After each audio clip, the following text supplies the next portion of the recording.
ولید نے ان کی درخواست قبول کر کے ان سے اطاعت کا عہد لیا اور مضافاتی علاقوں میں شب خون مارنے کے لیے فوجی دستے پھیلا دیے۔ عبداللہ بن شبیل احمسی کو 4000 کا لشکر دے کر اہل موقان، ببر اور تلسیان کی طرف روانہ کیا۔ اسے بہت سے مال غنیمت کے علاوہ کچھ قیدی ہاتھ آئے، لیکن ان میں اکثر بچ کر نکل بھاگے۔ یوں ان کی قوت کو ختم نہ کیا جا سکا۔ پھر سلمان باہلی کو 12000 کا لشکر دے کر آرمینیا روانہ کیا۔ اس نے انہیں مطیع کیا اور بے شمار مال غنیمت لے کر واپس آیا۔ اس کے بعد ولید رضی اللہ تعالی عنہ کوفہ واپس آ گئے۔ آذربائیجان کے باشندے بڑے دغاباز تھے، انہوں نے کئی بار سرکشی کی۔ ولید رضی اللہ تعالی عنہ کی واپسی کے بعد وہ پھر باغی ہو گئے۔ اب آذربائیجان کے والی سیدنا اشعث بن قیس رضی اللہ تعالی عنہ نے ولید بن عقبہ رضی اللہ تعالی عنہ سے کمک طلب کی تو انہوں نے کوفہ سے ایک لشکر روانہ کیا۔ اشعث بن قیس رضی اللہ تعالی عنہ نے باغیوں کو شکست فاش دی۔ بالآخر وہ صلح کرنے پر مجبور ہو گئے۔ اشعث بن قیس رضی اللہ تعالی عنہ نے پہلی شرائط پر ان سے صلح کر لی۔ اشعث بن قیس رضی اللہ تعالی عنہ کو خدشہ لاحق ہوا کہ کہیں یہ لوگ دوبارہ بغاوت نہ کر دیں۔ اس خدشے کے پیش نظر انہوں نے اہل عرب کی ایک فوج محافظ دستے کے طور پر بھرتی کی، ان کی باقاعدہ تنخواہ مقرر کی، ان کے ناموں کا اندراج کیا اور انہیں حکم دیا کہ وہ لوگوں کو اسلام کی دعوت دیں۔ جب سعید بن عاص رضی اللہ تعالی عنہ آذربائیجان کے گورنر مقرر کیے گئے تو وہاں کے باشندوں نے دوبارہ بغاوت کر دی۔ سیدنا عثمان رضی اللہ تعالی عنہ نے جریر بن عبداللہ بجلی رضی اللہ تعالی عنہ کو ان پر چڑھائی کا حکم دیا۔ انہوں نے باغیوں کو شکست دے کر ان کے رئیس کو قتل کر دیا۔ اس کے بعد کے حالات معمول پر رہے، بہت سے قبائل مسلمان ہو گئے اور انہوں نے قرآن کریم سیکھ لیا۔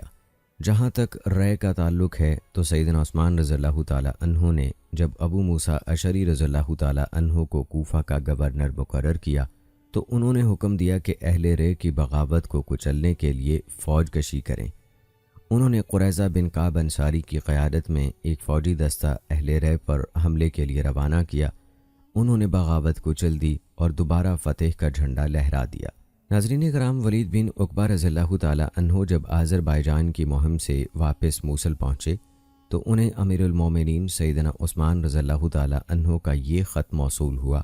اما بعد، معاویہ بن ابی سفیان رضی اللہ تعالی عنہ نے خط کے ذریعے سے اطلاع دی ہے کہ رومی مسلمان پر فوج کشی کے لیے بہت بڑا لشکر جمع کر رہے ہیں۔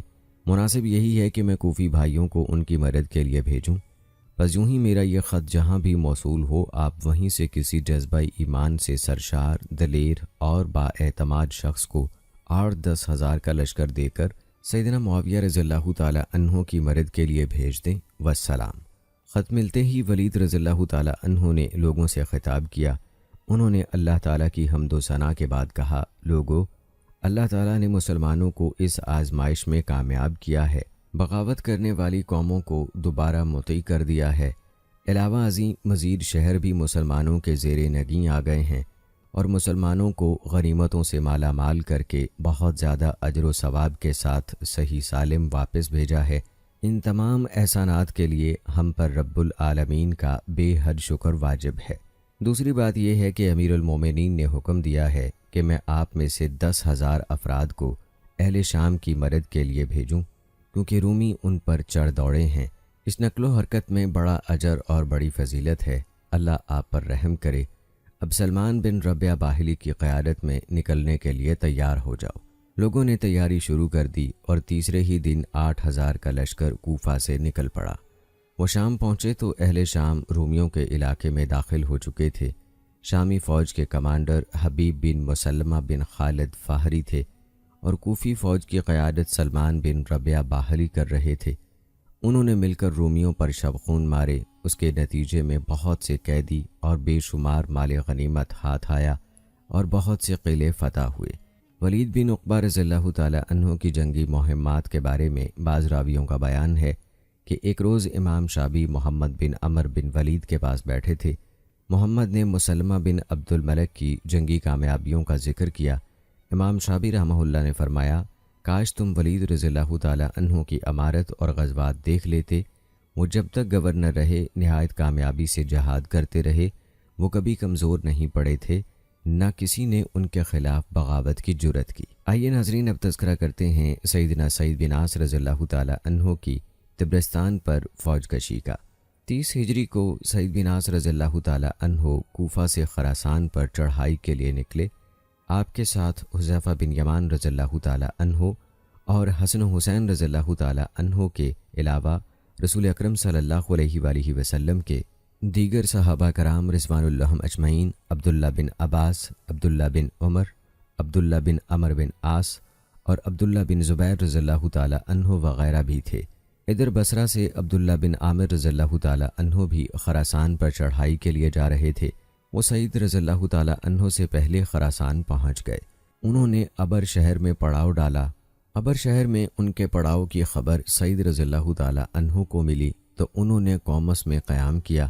قومس والوں کے ساتھ معاہدہ صلح تھا۔ سیدنا حذیفہ بن یمان رضی اللہ تعالی عنہ نے نہاوند کی فتح کے بعد ان سے معاہدہ کیا تھا۔ سعید رضی اللہ تعالی عنہ جرجان کی طرف بڑھے۔ وہاں کے باشندوں نے 2 لاکھ درہم جزیے پر مصالحت کر لی۔ وہاں سے انہوں نے تمیسا کا رخ کیا۔ یہ سارا طبرستان جرجان کا علاقہ تھا اور ساحل سمندر پر واقع تھا۔ گویا تمیسا جرجان اور طبرستان کے وسط میں تھا۔ وہاں کے باشندوں نے مزاحمت کی، گھمسان کی جنگ ہوئی، حتیٰ کہ نماز خوف ادا کی گئی۔ سعید بن عاص رضی اللہ تعالی عنہ نے سیدنا حذیفہ رضی اللہ تعالی عنہ سے پوچھا کہ رسول اکرم صلی اللہ علیہ وآلہ وسلم نے نماز خوف کس طرح ادا کی تھی؟ انہوں نے طریقہ بتایا۔ سعید رضی اللہ تعالی عنہ نے لشکر کو نماز خوف پڑھائی۔ اس دوران زبردست جنگ جاری تھی۔ اس دن سعید رضی اللہ تعالی عنہ نے ایک مشرک کو اتنے زور سے تلوار ماری کہ اس کے کندھے کو کاٹتی ہوئی کوہنی سے جا نکلی۔ بالآخر سعید رضی اللہ تعالی عنہ نے دشمنوں کا محاصرہ کر لیا۔ انہوں نے امان طلب کی۔ آپ نے اس شرط پر امان دے دی کہ ان کا ایک آدمی قتل نہیں کیا جائے گا۔ جب انہوں نے قلعے کا دروازہ کھولا تو سعید رضی اللہ تعالی عنہ نے ایک شخص کے علاوہ سب کو قتل کر دیا اور قلعے میں موجود سارا ساز و سامان اپنے قبضے میں لے لیا۔ جب سعید رضی اللہ تعالی عنہ واپس کوفہ روانہ ہوئے تو قاب بن جائیل نے ان کے مداح میں اشعار پڑھے۔ سعید کیا خوب نوجوان ہیں، انہوں نے گھوڑا دوڑاتے ہوئے گولان کی پہاڑیوں کو بھی پیچھے چھوڑ دیا۔ جب وہ دستبا سے داخل ہوئے اور پھر ابرا جا پہنچے، سعید الخیر سمجھتے تھے کہ میری سواری ٹھہر گئی تو اس کی کونچیں کاٹ دی جائیں گی۔ اے سعید، آپ شوب والے دن جنگل کے ایسے شیر معلوم ہو رہے تھے جو اپنے مسکن سے نکل کر صحرا نشیں ہو گیا۔ آپ اس دن 80,000 زرہ پوش اور بے زرہ فوجیوں پر اس طرح حکومت کر رہے تھے کہ اس جیسی حکومت کسی نے نہیں کی۔ ناظرین، سیدنا عبداللہ بن عامر رضی اللہ تعالی عنہ نے بصرہ واپس پہنچ کر ایران کا رخ کیا اور اسے فتح کر لیا۔ یزدگرد 30 ہجری وجوز یعنی ارد شیر خیرہ سے بھاگ نکلا۔ ابن عامر نے مجاشع بن مسعود سلمی کو اس کا پیچھا کرنے کا حکم دیا۔ اس نے کرمان تک اس کا پیچھا کیا۔ بالآخر مجاشع نے سیر جان میں پڑاؤ ڈالا اور یزدگرد خراسان بھاگ گیا۔ ناظرین، یزدگرد کے قتل کے بارے میں مورخین کے مابین اختلاف پایا جاتا ہے۔ ابن اسحاق کا بیان ہے کہ یزدگرد کرمان سے چند آدمیوں کے ساتھ مرو کی طرف بھاگا۔ اس نے وہاں کے باشندوں سے مال کا مطالبہ کیا۔ ان لوگوں نے انکار کر دیا، لیکن انہیں اس سے خطرہ لاحق ہوا تو انہوں نے ترکوں کو اس خطرے سے آگاہ کیا۔ ترکوں نے آ کر اس کے ساتھیوں کو قتل کر دیا۔ یزدگرد وہاں سے بھاگ کھڑا ہوا۔ اس نے نہر مرغاب کے کنارے ایک چکی بنانے والے کے پاس پناہ لی۔ اس شخص نے اسے رات کو نیند کی حالت میں قتل کر دیا۔ طبری کی روایت کے مطابق یزدگرد عربوں کے کرمان میں داخل ہونے سے پہلے ہی وہاں سے بھاگ گیا تھا۔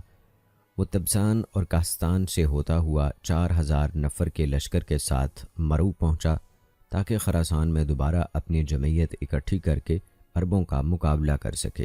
وہاں اسے باہم دشمنی اور حسد رکھنے والے 2 سرداروں سے واسطہ پڑا۔ ایک کا نام براز اور دوسرے کا نام سنجان تھا۔ ان دونوں نے یزدگرد کی اطاعت کی۔ وہ مرو میں مقیم ہو گیا۔ اس نے براز کو زیادہ اہمیت دی، اس وجہ سے وہ سنجان سے پہلے سے بھی زیادہ حسد کرنے لگا۔ ادھر براز سنجان کو ہلاک کرنے کی منصوبہ بندی کرنے لگا اور یزدگرد کو اس کے خلاف بھرنے لگا۔ بالآخر براز نے سنجان کے قتل کا پکا ارادہ کر لیا۔ سنجان کو یزدگرد اور براز کے اس منصوبے کا علم ہوا تو وہ محتاط ہو گیا۔ اس نے یزدگرد اور براز کے مقابلے کے لیے فوج تیار کی اور جس محل میں یزدگرد ٹھہرا ہوا تھا اس پر حملہ کر دیا۔ براز کو اس بات کا علم ہوا تو وہ سنجان کی فوج کی کثرت سے خائف ہو کر لڑائی سے باز رہا۔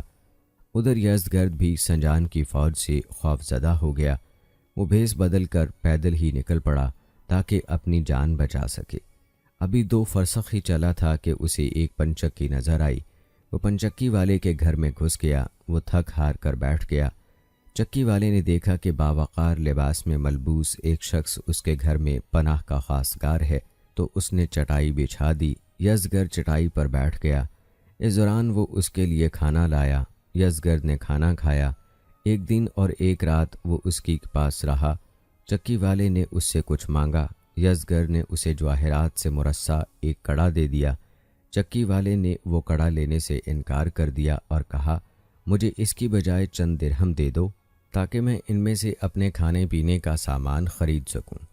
یزدگرد بولا، میرے پاس درہم نہیں ہیں۔ اس کے بعد چکی والا اس کی خوشامد کرتا رہا۔ اسی دوران یزدگرد سو گیا۔ اب چکی والا اٹھا اور کلہاڑا لے کر یزدگرد پر ٹوٹ پڑا۔ اس نے اس کی کھوپڑی پھاڑ دی، پھر اس کا سر کاٹ دیا۔ بعد ازاں اس کا لباس اور زیور اتار لیا، پھر اس کی لاش اسی دریا میں پھینک دی جس سے اس کی پنچکی چلتی تھی۔ اس نے اس کا پیٹ پھاڑ کر اس میں وہ جڑیں بھر دیں جو پانی میں اگتی تھیں تاکہ اس کی لاش اسی جگہ ڈوبی رہے جہاں اس نے پھینکی ہے، وہاں سے آگے نہ جائے، مبادا وہ پہچانی جائے اور قاتل کو تلاش کرنے کی مہم چل پڑے۔ یہ بندوبست کرنے کے بعد چکی والا وہاں سے بھاگ گیا۔ ایک روایت میں ہے کہ ترک یزدگرد کو ڈھونڈتے ہوئے چکی والے کے پاس پہنچے۔ انہوں نے حیرت سے دیکھا کہ چکی والے نے یزدگرد کو قتل کر کے اس کے لباس اور زیورات پر قبضہ کر رکھا ہے۔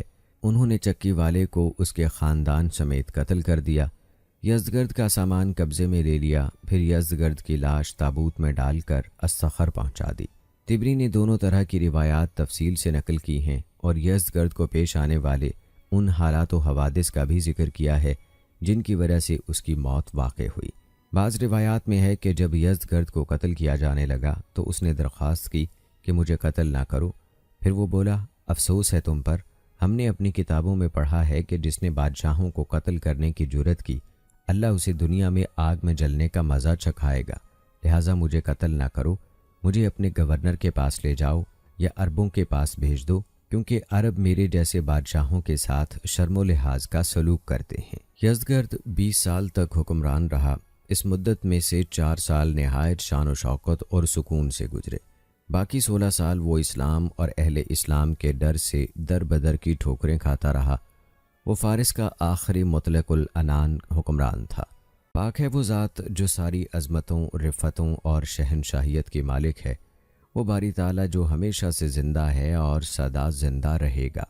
اس کے سوا کوئی معبود حقیقی نہیں، اس کی ذات کے سوا ہر چیز فانی ہے، اسی کا حکم چلتا ہے، سبھی کو اسی کی طرف پلٹ کر جانا ہے، اسی کی سلطنت کو دوام اور بادشاہت کو بقا ہے۔ رسول اکرم صلی اللہ علیہ وآلہ وسلم نے روم اور ایران کے بادشاہوں کے متعلق فرمایا تھا، کسریٰ ہلاک ہو گیا، اب اس کے بعد کوئی کسریٰ نہیں ہوگا، اور جب کیسر ہلاک ہو جائے گا تو اس کے بعد کوئی کیسر نہیں آئے گا۔ ان دونوں کے خزانے اللہ کی راہ میں ضرور تقسیم کیے جائیں گے۔ ناظرین، یزدگرد کے قتل کی خبر اہواز کے ایلیا نامی شخص کو ملی۔ وہ مرو میں عیسائیوں کا مذہبی رہنما تھا۔ اس نے اپنے گرد و نواح کے عیسائیوں کو جمع کیا اور ان سے کہا، ایران کا بادشاہ قتل کر دیا گیا ہے۔ وہ شہریار بن کسریٰ کا فرزند تھا۔ شہریار شیریں کا فرزند تھا اور شیریں عیسائی مومنہ تھی۔ تم ملکہ شیریں کے اپنے ہم مذہبوں پر احسانات سے واقف ہو۔ یزدگرد میں عیسائیت کا اثر پایا جاتا تھا۔ اس کے جد امجد کسریٰ کی سلطنت میں عیسائیوں کی بڑی قدر و منزلت تھی۔ اس سے پہلے بھی ایرانی بادشاہوں نے بھلائی کے بڑے کام کیے ہیں۔ انہوں نے عیسائیوں کے لیے گرجے اور عبادت خانے تعمیر کرائے اور عیسائیت کو فروغ دینے کے لیے بڑی خدمات انجام دیں۔ لہٰذا ہمیں بھی چاہیے کہ یزدگرد کے قتل پر سوگ منائیں، کیونکہ اس کی دادی شیریں کے ہم پر بہت سے احسانات ہیں۔ میں چاہتا ہوں کہ اس کے لیے مقبرہ تعمیر کروں اور اس کی لاش کو باعزت طور پر دفن کر دوں۔ عیسائیوں نے کہا، اے مطران، ہم آپ کے حکم کے تابع ہیں، ہم آپ کی رائے کی حمایت کرتے ہیں۔ پھر متران کے حکم پر مرو میں پادریوں کے باغ میں ایک مقبرہ تعمیر کیا گیا۔ اس کے بعد متران مرو کے چند عیسائیوں کے ساتھ نہر پر گیا۔ یزدگرد کی لاش نہر سے نکال کر تابوت میں رکھی۔ اس کے ساتھ وہ تابوت مقبرے تک اٹھا لائے، وہاں اسے دفن کیا گیا۔ پھر انہوں نے مقبرے کا دروازہ بند کر دیا۔ ناظرین، 31 ہجری میں عبداللہ بن عامر رضی اللہ تعالیٰ عنہ خراسان کی طرف بڑھے اور ابر شہر، طوس، بیورد اور نسا کو فتح کرتے ہوئے سرخس جا پہنچے۔ اسی سال اہل مرو نے ان سے مصالحت کر لی۔ سکن بن قتادہ ارینی کا بیان ہے کہ عبداللہ بن عامر رضی اللہ تعالیٰ عنہ ایران فتح کرنے کے بعد بصرہ واپس آ گئے اور استخر پر شریک بن عور حارسی کو حاکم مقرر کیا۔ اس نے وہاں مسجد استخر تعمیر کرائی۔ ابن عامر کے پاس قبیلہ بنو تمیم کا ایک شخص آیا، اس کا نام احنف بن قیس یا اوس بن جابز جیشمی تھا۔ اس نے کہا، اے ابن عامر، آپ کا دشمن بھاگ رہا ہے، وہ آپ سے خوف زدہ ہے، ملک بڑا وسیع ہے، لہٰذا آپ روانہ ہو جائیں، اللہ آپ کی مدد کرے گا اور اپنے دین کو عزت بخشے گا۔ چنانچہ ابن عامر رضی اللہ تعالیٰ عنہ نے تیاری شروع کر دی اور لوگوں کو جہاد کے لیے نکلنے کا حکم دیا۔ بصرہ پر زیاد کو اپنا جانشین مقرر کیا، خود کرمان کا رخ کیا، پھر خراسان کی طرف قدم بڑھا دیے۔ بعض مورخین کہتے ہیں کہ انہوں نے پہلے اصفہان کا رخ کیا، پھر خراسان کی طرف بڑھے۔ پہلی روایت کے مطابق کرمان پر مجاش بن مسعود ثقفی کو عامل مقرر کیا اور خود 80 فرسخ دور وابر کے جنگل کا قصد کیا۔ وہاں سے تبسان روانہ ہوئے۔ منزل مقصود نشا پور کا شہر اب شہر تھا۔ ان کے ہرول دستے پر احنف بن قیس کمانڈر مقرر تھے۔ ابن عامر کہستان سے ہوتے ہوئے ابر شہر پہنچے۔ وہاں ان کی اہل ہرات کے ہیبات اللہ سے مڑ بھیڑ ہو گئی۔ احنف بن قیس نے ان سے جنگ کی۔ اہل ہرات شکست کھا کر بھاگے اور ابن عامر نشاپور آ گئے۔ ایک روایت کے مطابق ابن عامر ابر شہر میں مقیم ہوئے۔ آدھا ابر شہر تلوار کے زور پر فتح کیا، باقی نصف کنارہ کے قبضے میں تھا۔ نسا اور طوس کا نصف حصہ بھی اس کے قبضے میں تھا، اس لیے ابن عامر مرو کی طرف نہیں جا سکے۔ کنارہ نے اپنا بیٹا ابو سلط اور بھتیجا سلیم بطور رہن دے کر ابو عامر سے مصالحت کر لی۔ ابن عامر رضی اللہ تعالیٰ عنہ نے عبداللہ بن خازم کو ہرات اور حاتم بن نعمان کو مرو بھیجا اور کنارہ کے دونوں بیٹے نعمان بن افقم نصری کے حوالے کر دیے۔ اس نے انہیں آزاد کر دیا۔ ناظرین، جیسے کہ ہم آپ کو بتا چکے ہیں کہ ابن عامر رضی اللہ تعالیٰ عنہ نے ابر شہر اور اس کے گرد و نواح طوس، بیورد، نیسا اور ہمران کے علاقے فتح کر لیے اور سرخس تک جا پہنچے۔ وہاں سے ابن عامر رضی اللہ تعالیٰ عنہ نے اسود بن کلثوم ادوی کو بیہق کی طرف روانہ کیا۔ یہ علاقہ ابر شہر سے 16 فرسخ یعنی تقریباً 128 کلومیٹر کے فاصلے پر تھا۔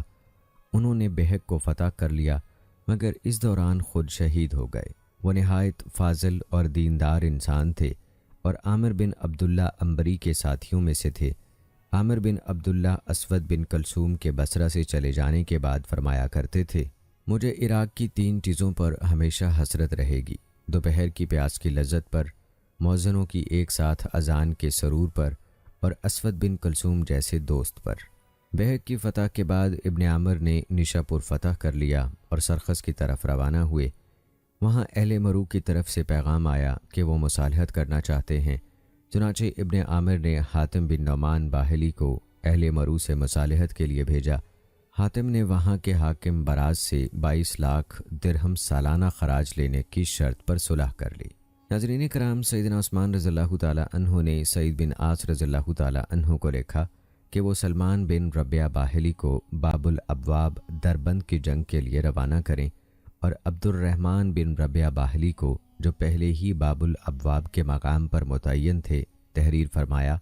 رعایا کے اکثر افراد کو آرام و آسائش نے خراب کر دیا ہے، وہ قطع ہمت ہو گئے ہیں، اس لیے جب تک سلمان بن ربیہ باہلی تمہارے ساتھ مل نہیں جاتے اس وقت تک مسلمانوں کو لے کر آگے نہ بڑھنا اور دشمن کے علاقے میں مت گھسنا، کیونکہ مجھے خدشہ ہے کہ وہ کسی آزمائش میں پڑ جائیں گے۔ عبد الرحمن بن ربیہ باہلی نے خط کی پرواہ کیے بغیر پیش قدمی جاری رکھی۔ وہ ہر قیمت پر بلنجر فتح کرنا چاہتے تھے۔ سیدنا عثمان رضی اللہ تعالیٰ عنہ کے خلافت کے 9ویں سال انہوں نے بلنجر پر حملہ کیا، جب وہاں پہنچے تو دشمنوں نے اپنے شہر کو ہر طرف سے بند کر لیا۔ انہوں نے منجنیقیں اور گولے برسانے والی مشینیں پہلے ہی نصب کر رکھی تھیں، جو بھی ان کے قریب جاتا وہ اسے زخمی یا قتل کر دیتے۔ اس طرح مسلمانوں کو بہت بڑا نقصان اٹھانا پڑا۔ ادھر ترکوں نے بھی اہل بلنجر سے امدادی فوجی بھیجنے کا وعدہ کر رکھا تھا۔ جب ان کی امدادی فوج پہنچی تو اہل بلنجر شہر سے باہر نکل آئے، پھر خوب گھمسان کی جنگ ہوئی۔ عبد الرحمن بن ربیعہ باہلی، جنہیں ذی-النور کہا جاتا تھا، شہید ہو گئے۔ مسلمانوں کو شکست ہوئی، وہ منتشر ہو کر پسپا ہو گئے۔ جن لوگوں نے سلمان بن ربیعہ باہلی والا راستہ اختیار کیا تو وہ انہیں باب سے صحیح سلامت لے کر نکل گئے۔ خضر یا دوسرے شہروں کا راستہ اختیار کیا، پھر گولان اور جرجان جا نکلے۔ ان میں سیدنا سلمان فارسی اور سیدنا ابو ہریرہ رضی اللہ تعالی عنہ بھی تھے۔ دشمنوں نے عبد الرحمن بن ربیعہ کی میت پر قبضہ کر لیا اور اسے ایک صندوق میں رکھ دیا۔ میت انہی کے قبضے میں رہی۔ وہ اس کے وسیلے سے اپنے عقیدے کے مطابق بارش اور فتح و نصرت کی دعائیں مانگتے تھے۔ ان کی نسلیں آج تک ایسا ہی کرتی چلی آ رہی ہیں۔ ناظرین، 32 ہجری میں جب عبد الرحمن بن ربیعہ باہلی شہید ہو گئے تو سعید بن عاص رضی اللہ تعالی عنہ نے ان کی جگہ سلمان بن ربیعہ باہلی کو حاکم بنایا۔ ادھر سیدنا عثمان رضی اللہ تعالی عنہ نے خلافت کے 10ویں سال صغر سرحدی علاقے کی طرف اہل شام کی امدادی فوج بھیجی۔ اس فوج کے کمانڈر حبیب بن مسلمہ تھے۔ اصولی طور پر حبیب بن مسلمہ سلمان کے ماتحت تھے، لیکن سلمان اور حبیب کے مابین امارت کے مسئلے پر جھگڑا کھڑا ہو گیا۔ حبیب نے سلمان کی امارت تسلیم کرنے سے انکار کر دیا۔ اہل شام نے کہا ہم سلمان کو ماریں گے۔ اس پر اہل کوفہ نے کہا اگر تم نے ایسا کیا تو ہم حبیب کی پٹائی کریں گے اور اسے قید کر دیں گے۔ اگر تم مطیع نہ ہوئے تو ہمارے اور تمہارے مابین بڑی خونریزی ہوگی، دونوں طرف مقتولوں کی تعداد بہت زیادہ ہو جائے گی۔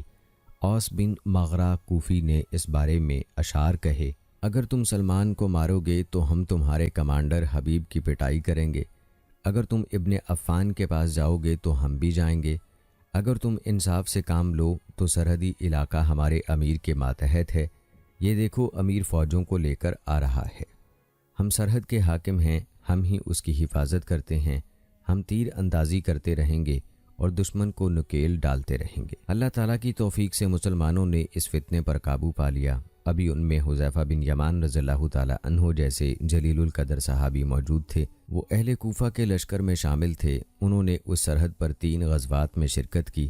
تیسرے غزوے میں انہیں سیدنا عثمان رضی اللہ تعالی عنہ کی شہادت کی خبر ملی۔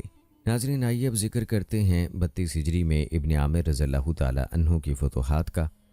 32 ہجری میں سیدنا عبداللہ بن عامر رضی اللہ تعالی عنہ نے مروروز، تالکان، فاریاب، جوزجان اور تخرستان کے علاقے فتح کیے۔ اس کی تفصیل یہ ہے کہ ابن عامر رضی اللہ تعالی عنہ نے احنف بن قیس کو مروروز کی طرف روانہ کیا۔ انہوں نے وہاں کے باشندوں کا محاصرہ کر لیا۔ وہ جنگ کے لیے نکلے لیکن مسلمانوں نے انہیں شکست دی، یہاں تک کہ وہ قلعہ بند ہو کر بیٹھ گئے۔ انہوں نے قلعے سے جھانک کر کہا اے اہل عرب، ہم تو تمہیں کچھ سمجھتے تھے لیکن تم کچھ اور ہی نکلے۔ ہم پہلے ہی سے تمہارا اندازہ ہوتا تھا، تمہارا ہمارا معاملہ بہت مختلف ہوتا۔ ہمیں ایک دن غور کرنے کی مہلت دو اور اپنے لشکر کی طرف واپس چلے جاؤ۔ احنف بن قیس واپس چلے گئے۔ صبح ہوئی، مسلمان جنگ کی تیاری کر کے نکلے۔ اچانک ایک اجمی خط لے کر شہر سے باہر آیا اور کہا میں قاصد ہوں، مجھے امان دی جائے۔ مسلمانوں نے اسے امان دے دی۔ وہ مروروز کے حاکم کا بھتیجا تھا اور ترجمان کی حیثیت سے احنف کے نام خط لے کر حاضر ہوا تھا۔ انہوں نے خط پڑھا تو وہ سپہ سالار کے نام تھا۔ اس میں یہ عبارت لکھی ہوئی تھی ہم اس اللہ کی تعریف کرتے ہیں جس کے قبضے میں دنیا کی سلطنتیں ہیں۔ وہ جس سلطنت میں چاہے انقلاب پیدا کرتا ہے اور جسے چاہے ذلت کے بعد سرفراز کر دیتا ہے اور جسے چاہے بلندی کے بعد زوال دے دیتا ہے۔ میں آپ سے مصالحت اور جنگ بندی پر اس لیے آمادہ ہوا ہوں کہ میرے جد امجد مسلمان ہو گئے تھے اور آپ کے حاکم نے انہیں بڑا اعزاز بخشا تھا اور بہت عزت کا سلوک کیا تھا، اس لیے میں آپ کا خیر مقدم کرتا ہوں، آپ کو خوش آمدید کہتا ہوں اور صلح کی پیشکش کرتا ہوں۔ میری شرط یہ ہے کہ میں آپ کو سالانہ 60,000 درہم خراج ادا کروں گا، تاہم وہ جائیداد بدستور میرے پاس رہنے دی جائے گی جو شہنشاہ کسریٰ نے میرے پردادا کو اس وقت اس لیے عطا کی تھی کہ انہوں نے ایک ایسے اژدہے کو مار ڈالا تھا جس نے کئی آدمیوں کو نگل لیا تھا اور لوگوں پر کاشتکاری والی زمینوں اور دیہات کے راستے بند کر دیے تھے۔ میری یہ شرط بھی قبول فرمائیں کہ آپ میرے اہل خانہ کے کسی فرد سے خراج نہیں لیں گے، سرداری بھی میرے ہی خاندان کے پاس رہنے دیں گے۔ اگر آپ مجھے یہ رعایت دیں تو میں آپ کی خدمت میں آ جاؤں گا۔ میں نے ان شرائط کی توثیق کرانے کے لیے اپنے بھتیجے ماہک کو آپ کے پاس بھیجا ہے۔ اس کے جواب میں سیدنا احنف بن قیس رحمہ اللہ نے لکھا، صخر بن قیس سپہ سالار کی طرف سے مروروز کے حاکم بازان، اس کی کابینہ اور دیگر اہل عجم کے نام۔ سلامتی ہو اس پر جس نے اسلام کی پیروی کی، ایمان لایا اور تقوی اختیار کیا۔ تمہارا بھتیجا میرے پاس آیا، اس نے تمہارے لیے مخلصانہ کوششیں کیں، تمہارا پیغام پہنچایا۔ میں نے یہ معاملہ اپنے مسلمان ساتھیوں کے سامنے رکھا، کیونکہ ہم سب تمہارے بارے میں فیصلہ کرنے کا برابر حق رکھتے ہیں۔ ہم تمہاری شرائط قبول کرتے ہیں، بشرط یہ کہ تم اپنے کسانوں اور رعایا کی طرف سے ان زمینوں کے عوض جو ظالم کسریٰ نے خود تمہارے پردادا کو اژدہا مارنے کے عوض دی تھیں 60,000 درہم ادا کرتے رہو۔ یاد رکھو یہ زمین اللہ کی ہے، وہ اپنے بندوں میں سے جسے چاہتا ہے وارث بناتا ہے۔ تم پر مسلمانوں کی مدد کرنا فرض ہوگا۔ اگر مسلمان چاہیں گے تو تمہیں اپنی فوج سمیت مسلمانوں کے دشمنوں سے لڑنا ہوگا۔ اگر تم سے تمہاری قوم یا مذہب کا کوئی فرد جنگ کرے گا تو مسلمان تمہاری مدد کریں گے۔ یہ وثیقہ میں نے لکھ دیا ہے تاکہ میرے بعد تمہارے لیے مفید ہو۔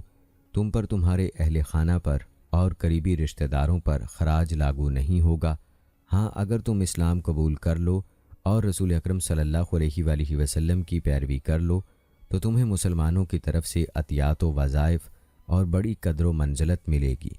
اس طرح تم ہماری اسلامی برادری میں شامل ہو جاؤ گے۔ اس تحریر کا میں، میرے والد، تمام مسلمان اور ان کے آباء و اجداد ذمہ دار ہیں۔ ابن عامر نے اہل مرو سے صلح کر لی اور احنف بن قیس کو 4,000 کا لشکر دے کر تخارستان کی طرف روانہ کیا۔ انہوں نے مروروز میں قصر احنف کے قریب پڑاؤ ڈالا۔ تخارستان، جوزجان، تالکان اور فاریاب کی اتحادی فوجیں جمع ہو گئیں اور ان 3 ڈویژنوں کی فوج 30,000 نفری پر مشتمل تھی۔ سیدنا احنف کو اتحادی فوجوں کے جمع ہونے کا علم ہوا تو انہوں نے مسلمانوں سے مشورہ کیا۔ سب نے اپنی اپنی رائے دی۔ کسی نے کہا ہم کو مرو واپس چلے جانا چاہیے، کسی نے کہا ابر شہر پر واپس چلے جائیں، بعض کی رائے یہ تھی کہ یہیں مقیم رہ کر مزید فوج طلب کی جائے، کسی نے رائے دی کہ مقابلہ کیا جائے۔ شام ہوئی، سیدنا احنف لشکر میں گشت کرنے نکلے تاکہ عام سپاہیوں کی رائے لے سکیں۔ وہ ایک خیمے کے پاس سے گزرے، ایک شخص آگ جلا رہا تھا یا آٹا گوندھ رہا تھا اور اپنے ساتھیوں سے باتیں بھی کرتا جا رہا تھا۔ وہ لوگ جنگ کے بارے میں باتیں کر رہے تھے، انہوں نے دشمن کے بارے میں بھی باتیں کی۔ ایک شخص نے کہا، امیر کے لیے یہی مناسب ہے کہ صبح ہوتے ہی دشمن کا رخ کرے اور جہاں بھی آمنا سامنا ہو ان پر ٹوٹ پڑے، اس طرح دشمن مروب ہو جائے گا اور ہماری دھاک بیٹھ جائے گی۔ جو شخص آٹا گوندھ رہا تھا اس نے کہا، ایسا کرنا بڑی سنگین غلطی ہوگی۔ کیا تم یہ مشورہ دیتے ہو کہ وہ ان کی سرحد اور وطن کے اندر چلا جائے اور ہمارے چند ہزار افراد کو کھلے صحرا میں دشمن کے جم غفیر سے لڑا دیا جائے؟ اس طرح دشمن ہمیں ایک ہی حملے میں نیست و نابود کر دے گا۔ صحیح طریقہ یہ ہے کہ امیر نہر مرغاب اور پہاڑی کے درمیان پڑاؤ ڈالے، اس طرح کہ نہر مرغاب دائیں جانب اور پہاڑی اس کے بائیں جانب ہو۔ اس طرح دشمن کے بیک وقت صرف اتنے ہی افراد لڑ سکیں گے جتنے ہمارے لشکر کے ہیں۔ احنف نے اس کی بات پلے باندھ لی اور واپس چلے گئے۔ پھر انہوں نے لشکر کو مرتب کیا اور وہیں ٹھہرے رہے۔ اس دوران مرو کے باشندوں نے امداد کی پیشکش کی، لیکن احنف نے یہ کہہ کر اس کی پیشکش ٹھکرا دی کہ میں مشرکوں سے مدد طلب نہیں کرتا۔ انہوں نے مزید کہا، تم لوگوں سے بس یہی مطلوب ہے کہ تم اپنے معاہدوں پر کاربند رہو۔ اگر ہم کامیاب ہو گئے تو ہم اپنی شرائط پر قائم رہیں گے، اگر دشمن کامیاب ہو گیا اور پھر تم سے اس نے لڑائی کی تو تم اپنے دفاع میں لڑنا۔ اس دوران عصر کی نماز کا وقت ہو گیا۔ مسلمان نماز میں مصروف ہوئے تو کافر تیزی سے جھپٹ پڑے۔ زوردار مقابلہ ہوا یہاں تک کہ شام ہو گئی۔ اس دوران احنف ایک شاعر ابن جویا آرجی کے شعر گنگنا رہے تھے، آج وہ شخص موت کو ناپسند نہ کرنے کا زیادہ حقدار ہے جو مضبوط غلام ہو اور اس کی اولاد بھی نہ ہو۔ ایک روایت میں ہے کہ رات گئے تک جنگ جاری رہی، پھر اللہ تعالیٰ نے دشمنوں کو شکست دے دی۔ مسلمانوں نے دباؤ جاری رکھا یہاں تک کہ دشمن مقام رسکن تک پسپا ہوتا چلا گیا۔ یہ علاقہ قصر احنف سے تقریباً 12 فرسخ کے فاصلے پر ہے۔ مرو روز کا حاکم ابھی تک جزیے کی رقم دینے میں متردد تھا۔ وہ مسلمانوں کی فتح یا شکست کا انتظار کر رہا تھا۔ جب احنف کو جنگ میں فتح ہو گئی تو انہوں نے مرزبان سے خراج لینے کے لیے اپنے 2 نمائندے بھیجے اور انہیں حکم دیا کہ پہلے رقم وصول کرنا پھر بات کرنا۔ انہوں نے اسی طرح کیا۔ مرزبان جان گیا کہ انہیں فتح ہو گئی ہے، اس لیے تو انہوں نے آتے ہی خراج کا مطالبہ کر دیا، لہٰذا اس نے خراج کی رقم دے دی۔ احنف بن قیس رحمہ اللہ نے اقرا بن حابس تمیمی رضی اللہ تعالیٰ عنہ کو شاہ سواروں کا ایک دستہ دے کر جوزجان روانہ کیا اور حکم دیا کہ بچے کھچے جنگجوؤں کا خاتمہ کر دو۔ اقرا بن حابس رضی اللہ تعالیٰ عنہ جب وہاں پہنچے تو دشمنوں نے مسلمانوں کا مقابلہ کیا۔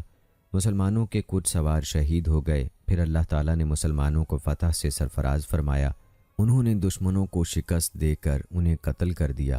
ناظرین، سیدنا احنف بن قیس رحمہ اللہ مرو روز سے بلخ گئے۔ وہاں انہوں نے دشمن کا محاصرہ کر لیا۔ وہاں کے باشندوں نے ان سے 4 لاکھ درہم کی رقم ادا کرنے پر صلح کی درخواست کی۔ انہوں نے یہ رقم قبول کر لی۔ اپنے چچا زاد اسید بن متمشس کو رقم وصول کرنے کی ذمہ داری سونپی اور خود خارزم چلے گئے۔ موسم سرما شروع ہونے تک وہیں مقیم رہے۔ سردی کی وجہ سے مزید اقدام مشکل ہو گیا۔ انہوں نے اپنے ساتھیوں سے رائے لی۔ انہوں نے کہا، عمر بن مادی قرب کا شعر ہے، جب تم کوئی کام نہ کر سکو تو اسے چھوڑ دو اور اس کی بجائے وہ کام کرو جسے تم انجام دے سکو۔ اس پر سیدنا احنف نے کوچ کرنے کا حکم دیا اور بلخ لوٹ آئے۔ اس وقت تک ان کے چچا زاد بھائی اسید بن متشمس مصالحت کی رقم وصول کر چکے تھے۔ اخراج کی وصولی کے موقع پر مہرجان کا تہوار آ گیا۔ اہل بلخ نے اسید کو سونے چاندی کے برتن، درہم و دینار، ساز و سامان اور کپڑے پیش کیے۔ اسید نے پوچھا، کیا یہ چیزیں بھی اس معاہدے میں شامل ہیں جس کے تحت ہم نے تم سے صلح کی تھی؟ انہوں نے کہا، نہیں، مگر ہم یہ چیزیں اس دن اپنے حاکم کو اس کی ہمدردی حاصل کرنے کے لیے دیتے ہیں۔ اسید نے پوچھا، آج کیا دن ہے؟ انہوں نے کہا، آج مہرجان یعنی میلہ یا عید ہے۔ اسید نے کہا، میں نہیں جانتا کہ اس دن کی کوئی اہمیت ہے، لیکن میں یہ تحائف بھی واپس نہیں کرنا چاہتا۔ ہو سکتا ہے یہ میرا حق ہو، لہٰذا میں لے لیتا ہوں، لیکن اسے الگ رکھوں گا تاکہ بعد میں اس کے بارے میں غور کروں۔ انہوں نے وہ تحائف وصول کر لیے اور سیدنا احنف کو صورتحال بتائی۔ احنف نے تحائف دینے والوں سے تفصیل طلب کی تو انہوں نے وہی جواب دیا جو اسید کو دے چکے تھے۔ انہوں نے کہا، میں یہ سامان امیر عبداللہ بن عامر رضی اللہ تعالیٰ عنہ کے پاس لے جاؤں گا۔ چنانچہ وہ یہ تحائف ابن عامر کے پاس لے گئے اور اس کی تفصیل بتائی تو انہوں نے کہا، اے ابو بحر، انہیں اپنے پاس رکھو، یہ تحائف آپ ہی کے ہیں۔ اس پر احنف بن قیس نے کہا، مجھے ان کی ضرورت نہیں۔ ابن عامر رضی اللہ تعالیٰ عنہ نے کہا، مسمار، اسے تم لے لو۔ چنانچہ مسمار قریشی نے اسے وصول کر لیا اور ان کا نام مزم پڑ گیا۔ ناظرین، جب سیدنا احنف بن قیس بن عامر رضی اللہ تعالیٰ عنہ کے ہاں واپس آئے تو لوگوں نے ابن عامر سے کہا، کسی کے ہاتھوں اتنی فتوحات نہیں ہوئیں جتنی تمہارے ہاتھوں ہوئی ہیں۔ ایران، کرمان، سرستان اور خراسان کا سارا علاقہ تمہارے ہاتھوں فتح ہوا ہے۔ اس پر ابن عامر رضی اللہ تعالیٰ عنہ نے کہا، تب تو میرے لیے ضروری ہے کہ میں ان کامیابیوں کا شکر اس طرح ادا کروں کہ اپنی اقامت گاہ ہی سے احرام باندھ لوں اور عمرہ ادا کرنے جاؤں۔ چنانچہ ابن عامر رضی اللہ تعالیٰ عنہ نے نشاپور ہی سے عمرے کا احرام باندھ لیا۔ جب وہ سیدنا عثمان رضی اللہ تعالیٰ عنہ کی خدمت میں پہنچے تو آپ نے انہیں خراسان سے احرام باندھنے پر ملامت کی اور فرمایا، کاش تم میقات سے احرام باندھتے جہاں دوسرے مسلمان احرام باندھتے ہیں۔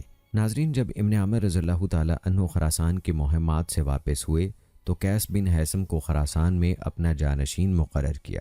ابن عامر کے واپس آنے کے بعد کارن 40,000 ترکوں کا لشکر لے کر حملے کے لیے نکلا۔ عبداللہ بن خازم بھی 4,000 کا لشکر لے کر کارن کے مقابلے کے لیے نکلے۔ جب شام ہوئی تو انہوں نے 600 سپاہیوں کا ہر اول دستہ آگے بھیجا اور انہیں حکم دیا کہ نیزوں کی نوک پر روئی اور تیل لگا کر آگ روشن کریں۔ وہ آدھی رات ہی کو کارن کے لشکر پر ٹوٹ پڑے۔ ترکوں کے اوسان خطا ہو گئے۔ وہ سمجھ ہی نہ سکے کہ یہ کیا آفت آن پڑی ہے۔ اس طرح مسلمانوں کے مختصر سے ہر اول دستے ہی نے دشمن کے 40,000 کے لشکر کو جنگ میں الجھائے رکھا۔ اس دوران ابن خازن نے باقی فوج کو ساتھ لے کر ان کا گھیراؤ کر لیا۔ ترک دم دبا کر بھاگے، مسلمانوں نے ان کا پیچھا کیا، بہت سے فوجیوں کو واصل جہنم کیا، کارن بھی مارا گیا۔ دشمن کے بہت سے فوجی قیدی بنا لیے گئے اور بے شمار مال غنیمت مسلمانوں کے ہاتھ لگا۔ ابن خازن نے اس فتح کی خوشخبری ابن عامر کو دی تو وہ اس سے راضی ہو گئے اور اسے خراسان کی حکومت پر بحال رکھا۔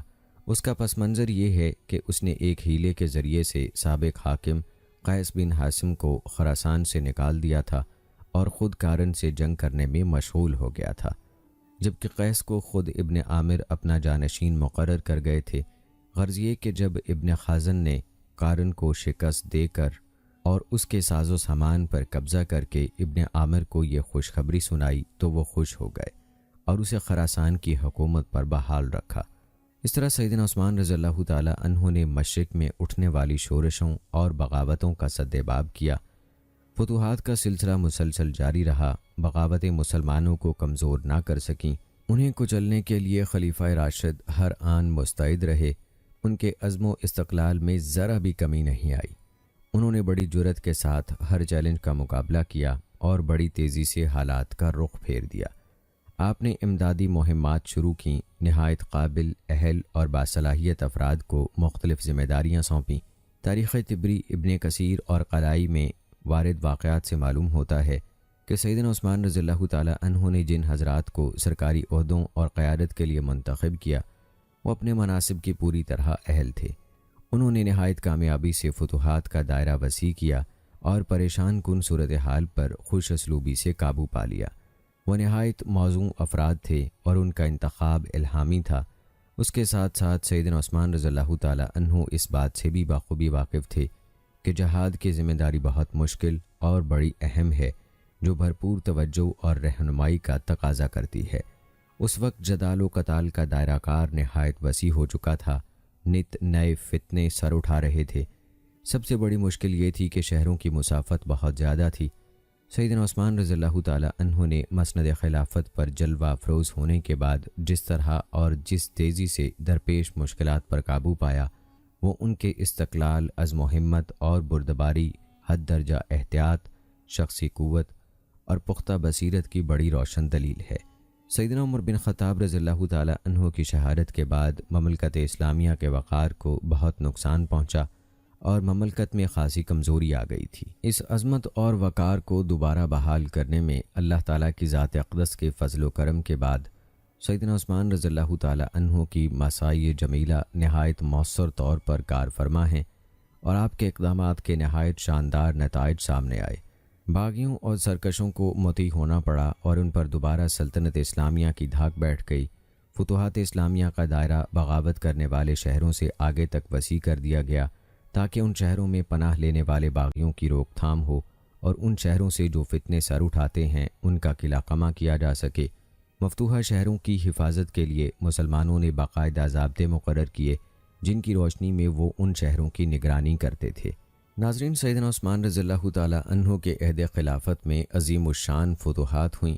مناسب ہے کہ عہد عثمان رضی اللہ تعالی عنہ کی فتوحات کے چیدہ چیدہ کمانڈروں کے حالات زندگی پر بھی ویڈیو کے آخر میں روشنی ڈالی جائے، تو ان میں سے سب سے زیادہ ذکر جو کیا گیا ہے وہ احنف بن قیس رحمہ اللہ ہیں۔ آپ کا اصل نام زحاق یا صخر تھا، لیکن آپ ابو بحر احنف بن قیس کے نام سے مشہور تھے۔ سلسلہ نسب یہ ہے: احنف بن قیس بن معاویہ بن حسین بن حفص بن عبادہ تمیمی، والدہ کا نام ہبہ بنت عمر بن کرت باہلہ تھا۔ ان کے بھائی اختل بن کرت بہادری میں اپنی مثال آپ تھے۔ احنف بن قیس اپنے اس ماموں پر فخر کرتے ہوئے کہا کرتے تھے، میرے ماموں جیسا بھلا کس کا ماموں ہے۔ آپ بڑے بلند مرتبہ کبار تابعین میں سے تھے، اپنی قوم کے نہایت مقبول لیڈر تھے۔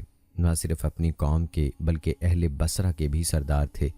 آپ لوگوں کے طبقات، طباع اور میلانات کے اختلاف کے باوجود ہر دل عزیز اور بااعتماد تھے۔ آپ کا شمار دانا، دور اندیش اور صاحب عقل و بصیرت لوگوں میں ہوتا تھا۔ آپ دیندار، ذہین و فطین اور فصیح و بلیغ تھے۔ آپ کا حلم ایک ضرب المثل بن گیا تھا۔ آپ کے بارے میں خالد بن صفان نے کہا تھا احنف بن قیس شرف اور جاہ و جلال سے دور بھاگتے تھے لیکن شرف ان کا پیچھا کرتا تھا۔ ناظرین، احنف بن قیس رحمہ اللہ نہایت حلیم اور بردبار تھے۔ آپ کے حلم کی مثال دی جاتی تھی۔ ایک مرتبہ پوچھا گیا کہ حلم کسے کہتے ہیں؟ فرمایا صبر کے ساتھ ساتھ عجز و انکسار اختیار کرنا۔ لوگ آپ کے حلم پر تعجب کرتے تو آپ فرماتے مجھے بھی تمہاری طرح غصہ آتا ہے لیکن میں صبر سے کام لیتا ہوں۔ میں نے حلم قیس بن عاصم منکری سے سیکھا ہے۔